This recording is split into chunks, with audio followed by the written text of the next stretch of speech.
Liberty City 6, take 3. A third federal trial is set for next January for the half-dozen misfits from Miami's Liberty City neighborhood accused of plotting to bomb Chicago's Sears Tower and several FBI offices.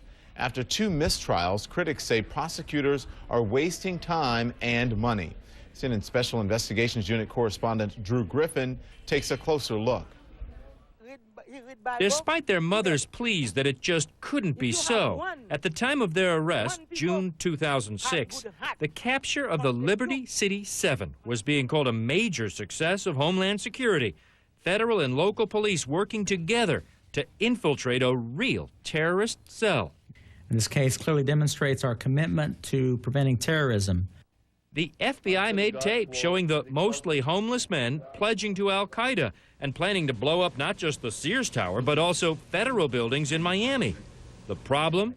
The scary evidence blew up in court.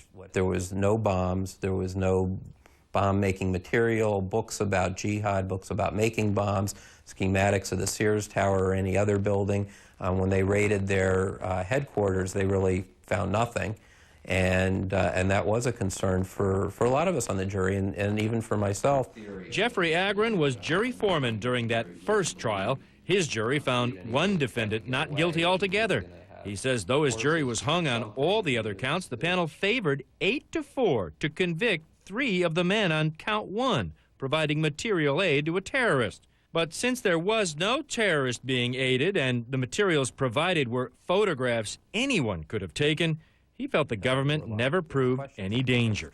I don't think any of us on the jury really felt that these guys were really that dangerous or really, quote, terrorists. So this is the person who you were. Right. Now Agron is reading published comments from the second jury foreman who came to the same conclusion. No real terrorism threat and a hung jury, which is why both foremen think the government should quit prosecuting the Liberty City 7, who, because of the one acquittal, now number 6. It seems to me that they are looking perhaps to save face for a case that they made a big deal out of at the time of the arrest and which has not gone their way. The 7 men led by this man, Narcil Batiste, were caught in a sting. The FBI, using paid informants, one posing as an al-Qaeda contact, said they would pay and give them hiking boots if the men would only pledge an oath to al-Qaeda and take surveillance photos of buildings al-Qaeda supposedly wanted blown up. Some of the men did take the oath and did take the pictures, but only after the informant bought them a camera. All sides are under a gag order, but the father of 2 defendants says his sons were homeless, gullible, and framed. That pledge to al-Qaeda, he said, just stupidity. It's on tape. That's on tape, but that's nonsense. Because al-Qaeda, my son never traveled anywhere. How come we have to get in touch with al-Qaeda? Well, they supposedly came to him, right? That informant was supposed to be that's the nonsense. Despite spending an estimated $5 to $8 million on the first 2 trials, the U.S. Attorney's Office in Miami announced it will seek a 3rd trial for the remaining 6 defendants. Right. Former U.S. Attorney Kendalll Coffee says prosecutors made such a big deal initially, they almost have no choice. But this is considered to be the top priority the Department of Justice has, and whatever the decisions are going to be based on, it's not going to be based upon cost-effectiveness considerations. And Coffee says prosecutors may have a chance.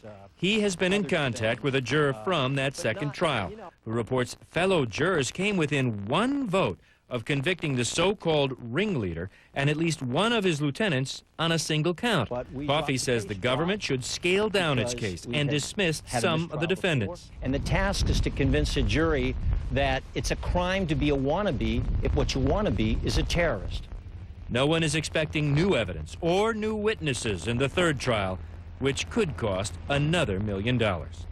Drew Griffin, CNN, Miami. Here's an interesting scenario. A big chunk of ice